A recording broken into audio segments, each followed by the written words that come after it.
श्री शिवाय नमस्तुभ्यम। आइए सुनते हैं प्रदीप मिश्रा जी के मुखारबिंद से 26 अगस्त का उपाय। श्री शिवाय नमस्तुभ्यम। हर हर महादेव। देखिए महाराज, पिछली बार की शिव महापुराण की कथा से हम आपको बताया था और आज फिर से बताते हैं कि 26 अगस्त बुधवार का दिन सावन मास का अंतिम बुधवार है और साथ में त्रयोदशी तिथि है। महाराज, श्रावण मास का ये अंतिम बुधवार कोई साधारण दिन नहीं है। सावन माह के प्रत्येक दिन का अपना विशेष महत्व होता है, लेकिन जब सावन मास अपने अंतिम पड़ाव पर होता है और त्रयोदशी तिथि आती है तो इस दिन भगवान भोलेनाथ की आराधना के साथ किया गया छोटा सा उपाय भी भक्त अपनी मनोकामना पूर्ति के लिए कर सकते हैं। आज के हम व्यासपीठ से आपको बताने वाले हैं कि सावन के अंतिम बुधवार के दिन किया जाने वाला मात्र लाल वस्त्र, 11 चावल के दाने और 1 चुटकी हल्दी वाला उपाय किस प्रकार करना है। महाराज, कोई भी मनोकामना हो, भगवान भोलेनाथ के सामने श्रद्धा और विश्वास के साथ ये उपाय अवश्य करना है। देखिए महाराज जी, आज 26 अगस्त 2026 बुधवार के दिन सावन मास का अंतिम बुधवार है और त्रयोदशी तिथि है। आप सभी को पता है कि देवादिदेव महादेव का सबसे प्रिय मास श्रावण मास है, इसलिए आज के इस अंतिम बुधवार को बिल्कुल भी साधारण दिन समझकर नहीं छोड़ना है। यदि आपके जीवन में धन से जुड़ी समस्या है, कार्य में बार बार रुकावट आती है, परिवार में परेशानी चल रही है या आपकी कोई ऐसी मनोकामना है जो लंबे समय से पूरी नहीं हो रही है, तो महाराज आज के दिन ये छोटा सा उपाय श्रद्धा के साथ अवश्य कर लेना। मेरी प्रत्येक माता बहन से निवेदन है कि सावन मास के अंतिम बुधवार त्रयोदशी तिथि के दिन लाल वस्त्र में 11 चावल के दाने और 1 चुटकी हल्दी का ये उपाय अवश्य करें। देखिए महाराज, ये उपाय बहुत ही सरल है। इसके लिए आपको कोई बड़ी सामग्री नहीं चाहिए। आपको केवल एक लाल रंग का साफ वस्त्र, 11 साबुत चावल के दाने और 1 चुटकी हल्दी लेनी है। चावल टूटे हुए नहीं होने चाहिए, साफ और साबुत चावल लेने हैं। हल्दी भी साफ होनी चाहिए। अब बात आती है कि ये उपाय किस समय करना है। महाराज, इस उपाय को आप प्रदोष काल के समय कर सकते हैं। यदि किसी कारण से प्रदोष काल में नहीं कर पाते हैं तो रात्रि के समय भी भगवान शिव का स्मरण करके ये उपाय कर सकते हैं। मेरी कई सारी माताएं बहनें रोज पूजा पाठ करती हैं। उनसे विशेषकर निवेदन है कि आज सावन मास के अंतिम बुधवार और त्रयोदशी तिथि के इस पावन अवसर पर इस छोटे से उपाय को श्रद्धा के साथ अवश्य करें। अब देखिए महाराज, उपाय करना कैसे है, इसे बहुत ध्यान से समझिए। सबसे पहले एक साफ लाल वस्त्र ले लीजिए। उस लाल वस्त्र को अपने सामने रखिए। अब उसमें 11 साबुत चावल के दाने रखिए। इसके बाद उसमें 1 चुटकी हल्दी डालिए। अब इन तीनों चीजों, लाल वस्त्र, 11 चावल के दाने और 1 चुटकी हल्दी को भगवान भोलेनाथ का स्मरण करते हुए श्रद्धा से तैयार करना है। इसके बाद लाल वस्त्र को अच्छे से बांधकर एक छोटी सी पोटली बना लीजिए। पोटली बनाते समय मन में भगवान शिव का नाम लेते रहिए, अ नमः शिवाय। अब महाराज, इस पोटली को लेकर भगवान शिव के सामने अपनी मनोकामना रखिए। जो भी आपकी उचित मनोकामना है उसे मन ही मन भगवान भोलेनाथ को बता दीजिए। आप कह सकते हैं, हे भोलेनाथ, सावन मास के इस अंतिम बुधवार और त्रयोदशी तिथि के पावन दिन मैं श्रद्धा के साथ ये उपाय कर रही हूँ। मेरे जीवन की बाधाओं को दूर करने की कृपा करें और मेरी उचित मनोकामना पूर्ण होने का मार्ग प्रदान करें। इसके बाद भगवान शिव का स्मरण करते हुए द नमः शिवाय का जाप करें। महाराज, उपाय करते समय आपका मन शांत होना चाहिए, किसी के लिए बुरा नहीं सोचना है, केवल भगवान शिव के चरणों में अपनी मनोकामना रखनी है। देखिए महाराज जी, सावन मास का ये अंतिम बुधवार है, पूरा सावन निकलने वाला है, इसलिए यदि आपने पूरे सावन में कोई विशेष उपाय नहीं किया है तो आज के दिन ये छोटा सा कार्य श्रद्धा के साथ कर लेना। लाल वस्त्र में 11 चावल के दाने और 1 चुटकी हल्दी, यही आज का हमारा विशेष मनोकामना पूर्ति उपाय है। देखिए महाराज, जो मनोकामना बड़े बड़े पूजा पाठ और अनुष्ठान करने के बाद भी पूरी नहीं हो रही, उसके लिए आज भगवान भोलेनाथ के सामने अपनी प्रार्थना अवश्य रखिए। उपाय पूरा करने के बाद भगवान शिव को प्रणाम कीजिए और कुछ समय शांत बैठकर महादेव का ध्यान कीजिए और अंत में एक बार फिर बोलिए। तो चलिए महाराज जी, अब चलते हैं उस विशेष उपाय की तरफ जो आपको कल इस विशेष तिथि पर करना है। और इस विशेष पावन पर्व पर हम जिस उपाय की चर्चा करने जा रहे हैं वो अत्यंत ही दुर्लभ और शक्तिशाली है। ये उपाय न केवल भक्त की मनोकामनाओं को पूर्ण करता है बल्कि उसके जीवन के समस्त कष्टों का निवारण भी करता है। उपाय की सामग्री देखिए महाराज, मात्र तुलसी की लकड़ी से बना दीपक, 11 चावल के दाने और 1 चुटकी हल्दी, ये तीनों वस्तुएं देखने में सामान्य प्रतीत होती हैं परंतु इनका महत्व और शक्ति अद्भुत है। जब इन्हें सही विधि से सच्चे मन और श्रद्धा के साथ शिव मंदिर में प्रयोग किया जाता है तब ये उपाय अलौकिक परिणाम प्रदान करता है। तो देखिए, तुलसी की लकड़ी का दीपक, 11 चावल के दाने और 1 चुटकी हल्दी। तो सबसे पहले आपको हम दीपक के बारे में बताते हैं। तुलसी की लकड़ी का दीपक, तुलसी माता का वर्णन शास्त्रों में अत्यंत पवित्र माना गया है। तुलसी के बिना कोई भी पूजन अधूरा है। यद्यपि शिवजी को तुलसी अर्पित नहीं की जाती, परंतु तुलसी की लकड़ी का उपयोग जब दीपक के रूप में किया जाता है तो ये विशेष ऊर्जा उत्पन्न करती है। देखिए महाराज जी, अब हम बात कर लेते हैं सबसे पहले उपाय के बारे में। तो देखिए, तुलसी की लकड़ी का दीपक, 11 चावल के दाने और 1 चुटकी हल्दी। तो सबसे पहले आपको हम दीपक के बारे में बताते हैं। तुलसी की लकड़ी का दीपक, तुलसी माता का वर्णन शास्त्रों में अत्यंत पवित्र माना गया है। तुलसी के बिना कोई भी पूजन अधूरा है। यद्यपि शिवजी को तुलसी अर्पित नहीं की जाती, परंतु तुलसी की लकड़ी का उपयोग जब दीपक के रूप में किया जाता है तो ये विशेष ऊर्जा उत्पन्न करती। ये दीपक भक्त की मनोकामना पूरी करने में सहायक होता है। अब देखिए महाराज जी, 11 चावल के दाने का महत्व जानिए। चावल शुद्धता और समर्पण का प्रतीक है। हर दाना अखंडता और पूर्णता का द्योतक है। जब 11 चावल शिवलिंग पर अर्पित किए जाते हैं तो ये 11 इंद्रियों का नियंत्रण और शुद्धिकरण करता है। मात्र 1 चुटकी हल्दी, 1 चुटकी हल्दी, हल्दी माँ भगवती का प्रिय है और यह सौभाग्य, आयुर्वेद और पवित्रता का प्रतीक है। शास्त्रों में कहा गया है कि जहाँ हल्दी का प्रयोग होता है वहाँ माँ लक्ष्मी का वास होता है। इसलिए जब इस हल्दी का प्रयोग शिव मंदिर में किया जाता है तो यह शिव शक्ति और लक्ष्मी दोनों की कृपा प्रदान करता है।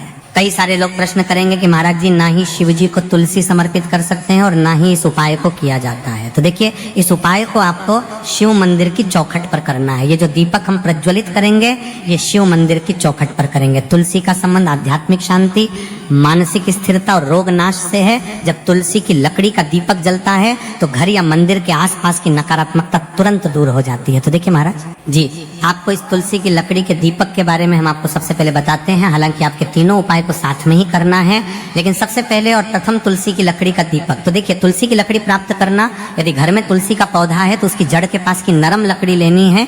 यदि घर में तुलसी का पौधा नहीं है तो बाजार से भी तुलसी की लकड़ी खरीदी जा सकती है। कई सारे घरों में तुलसी का वृक्ष नहीं होता है तो आप ये भी कर सकते हैं। ध्यान रहे, यदि आप किसी और के घर से ले रहे हैं तो उसे दक्षिणा अवश्य दें। बिना दक्षिणा के तुलसी लेना अशुभ माना जाता है। लकड़ी को तैयार करना, तुलसी की लकड़ी को छोटे टुकड़े में काटकर उसकी बत्ती बनानी है। उस बत्ती पर कपास रुई लपेटना है ताकि वो दीपक में ठीक से जल सके। अब यहाँ पर महाराज जी, कई सारे लोग प्रश्न करते हैं कि दीपक हमें आटे का लेना है या फिर हमें दीपक मिट्टी का लेना है। तो देखिए, आपको मिट्टी का दीपक का प्रयोग करना है क्योंकि हम तुलसी के लकड़ी के दीपक वाला उपाय कर रहे हैं। ठीक है, दीपक केवल मिट्टी का होना चाहिए। पीतल, कांसे या किसी और धातु का दीपक इस उपाय में उपयोग नहीं करना। मिट्टी का दीपक धरती तत्व का प्रतिनिधित्व करता है और यह शिव पूजन में सबसे उत्तम माना जाता है। अब देखिए महाराज जी, हमें तेल का किस प्रकार प्रयोग करना है। तो देखिए, तेल का प्रयोग इस दीपक में तिल का तेल या घी का प्रयोग करें। तिल का तेल पापों का नाश करता है और घी समृद्धि व शांति का वास कराता है।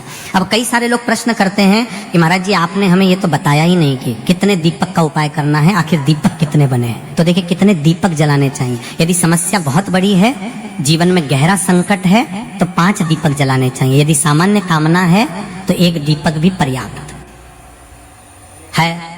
हर दीपक जलाते समय यह भावना रखें कि हे भोलेनाथ, ये दीपक मेरी अंधकारमय जीवन राह को प्रकाशमय करे। जेके महाराज जी, तुलसी के लकड़ी के दीपक वाला उपाय है, ये कोई साधारण उपाय नहीं है। तो आपको क्या क्या सावधानी बरतनी है। दीपक को शिवलिंग पर प्रत्यक्ष रूप से न रखें, इसे मंदिर की चौखट पर या बनाए गए स्वस्तिक पर रखें। दीपक जलाते समय मन में शुद्ध भाव होना चाहिए। दीपक बुझने के बाद उसकी राख को पवित्र स्थान पर ही विसर्जित करें। महाराज जी, जैसे ही तुलसी की लकड़ी का दीपक जलता है वैसे ही साधक को एक अलग ही शांति का अनुभव होता है। मन का तनाव समाप्त होता है। आंखें बंद करके जब दीपक की लौ के सामने बैठते हैं तो लगता है कि ये लौ सीधे आत्मा से संवाद कर रही है। ये लौ मानो भगवान शिव के आशीर्वाद का प्रतीक बन जाती है। अब देखिए महाराज जी, हम बात कर लेते हैं 11 चावल के दाने वाले उपाय के बारे में। ठीक है, 11 चावल का धार्मिक महत्व। महाराज जी, चावल अन्न केवल भोजन का साधन नहीं है, बल्कि इसे पूर्णता, शुद्धता और अखंडता का प्रतीक माना गया है। वेदों और पुराणों में अन्न को अन्न देवता कहा गया है। अन्नम ब्रह्मेति व्यजानात्, ये उपनिषद का कथन है। अर्थात अन्न स्वयं ब्रह्म है। इसलिए जब भक्त शिव जी को चावल अर्पित करता है तो वो केवल एक दाना नहीं चढ़ाता, बल्कि अपनी आत्मा और जीवन का समर्पण करता है। अब सबसे महत्वपूर्ण प्रश्न उठता है कि 11 चावल ही क्यों शास्त्रों में कहा गया है कि मनुष्य के शरीर में 11 इंद्रियां होती हैं। जब भक्त 11 चावल के दाने शिवजी को अर्पित करता है तो वो अपनी 11 इंद्रियों को भगवान को समर्पित करता है। ये समर्पण साधक के भीतर शुद्धि और संयम लाता है। अब देखिए महाराज जी, चावला के दाने कहाँ से लेने हैं, कैसे लेने हैं, इस बात पर चर्चा कर लेते हैं, क्योंकि कई सारे लोगों को मन में ये भी प्रश्न रहता है, घर में रखे चावल का प्रयोग किया जा सकता है, चाहो तो दुकान से भी ले सकते हो। ध्यान रहे, चावल अखंड और शुद्ध होने चाहिए। टूटे हुए दाने अशुभ माने जाते हैं। 11 दानों को अलग करके एक छोटे डिब्बे या पुड़िया में सुरक्षित रखना है। चावल अर्पण की विधि अब सुनिए महाराज जी। 11 चावल के दानों का प्रयोग कैसे करना है। अब देखिए महाराज जी, जैसे ही आपके चावल के दाने आप एक पुड़िया में रख लेते हैं, अब आपको शिव मंदिर में जा करके इस उपाय को करना है। तो देखिए, आप एकदम स्वच्छ जल से नहा धो करके शिव मंदिर पहुंचे और आपको इस उपाय को करना है। तो देखिए, कई सारी मेरी अन्य माताएं बहनें रहती हैं जो शिव मंदिर में जाती से ही दूसरी अन्य माता बहनों से सामग्री मांगने लगते हैं, जैसे कि वो जीजी अपने बेलपत्र लाए हो क्या, एक देना, आज मैं लाना भूल गई, वो जीजी थोड़े से फूल दे दो। तो देखिए, आपको शिव मंदिर में जाकर के ये नहीं करना है, आप सिर्फ अपनी सामग्री से उपाय कीजिए और घर आ जाइए। ठीक है, जब मंदिर जाएं सबसे पहले शिवलिंग पर गंगा जल या शुद्ध जल चढ़ाएं, तब नमः शिवाय का जप करते हुए शिवलिंग का ध्यान करें। अब सबसे पहले एक चावल का दाना गणेश जी के स्थान पर अर्पित करें, क्योंकि गणेश जी बिना हर कार्य अधूरा है। इसके बाद शेष 11 दानों को एक एक करके शिवलिंग पर अर्पित करें। हर दाना चढ़ाते समय मन में एक एक प्रार्थना करें, जैसे पहला दाना, हे शिव मेरे जीवन से रोग दूर करो। दूसरा दाना, हे महादेव मेरे घर में सुख समृद्धि लाओ। तीसरा दाना, हे भोलेनाथ मेरे संतानों को रक्षा दो। चौथा दाना, मेरे व्यवसाय नौकरी में सफलता दो। पांचवा दाना, मेरे परिवार में एकता बनी रहे। इसी तरह हर दाने पर अपनी मनोकामना रखनी है, भावनाओं की शक्ति।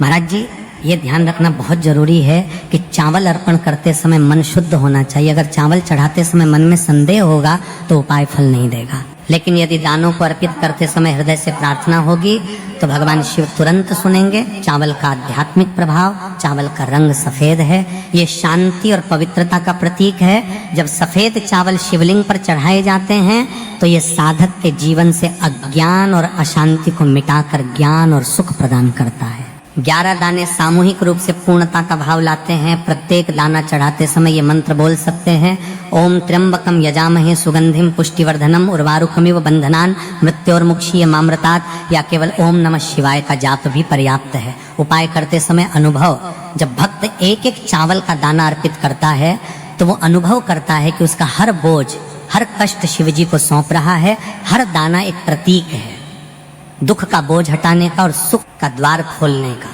अब देखिए महाराज जी, हम बात कर लेते हैं एक चुटकी है हल्दी के बारे में, यानी एक चुटकी हल्दी के उपाय के बारे में। तो देखिए, हल्दी का धार्मिक महत्व महाराज जी, हल्दी केवल रसोई की सामग्री नहीं है, ये भारतीय संस्कृति, आयुर्वेद और अध्यात्म तीनों का अभिन्न अंग है। हल्दी को संस्कृत में हरिद्रा कहा गया है। हरिद्रा शब्द का अर्थ है जो हर लें, रोग और अशुभता को दूर कर दे। शास्त्रों और पुराणों में हल्दी को माँ लक्ष्मी का स्वरूप माना गया है। जहाँ हल्दी होती है वहाँ समृद्धि, सौभाग्य और सकारात्मक ऊर्जा का वास होता है। शादी ब्याह जैसे मंगल कार्यों में हल्दी का प्रयोग इसी कारण होता है। हल्दी को सर्वरोग नाशिनी कहा जाता है। यह शरीर की प्रतिरोधक क्षमता बढ़ाती है, मन को शुद्ध और शांत करती है और रोग शोक को दूर करती है। आध्यात्मिक दृष्टि से हल्दी साधक के आभा मंडल को स्वर्णिम प्रकाश से भर देती है। और जब कोई व्यक्ति इस हल्दी वाले उपाय को करता है तो उसके जीवन से परेशानियां भी समाप्त होती हैं और मनोकामना भी पूर्ण होती है। जो मनोकामना बड़े बड़े पूजा पाठ अनुष्ठान से पूर्ण नहीं होती, वो मंत्र इन उपायों से पूर्ण हो जाती है। क्यों केवल एक चुटकी हल्दी? अब प्रश्न उठता है, केवल एक चुटकी ही क्यों? एक चुटकी का अर्थ है संकल्प और विश्वास। उपाय में परिमाण नहीं बल्कि भावना देखी जाती है। छोटी सी मात्रा में भी हल्दी अपार शक्ति प्रदान करती है।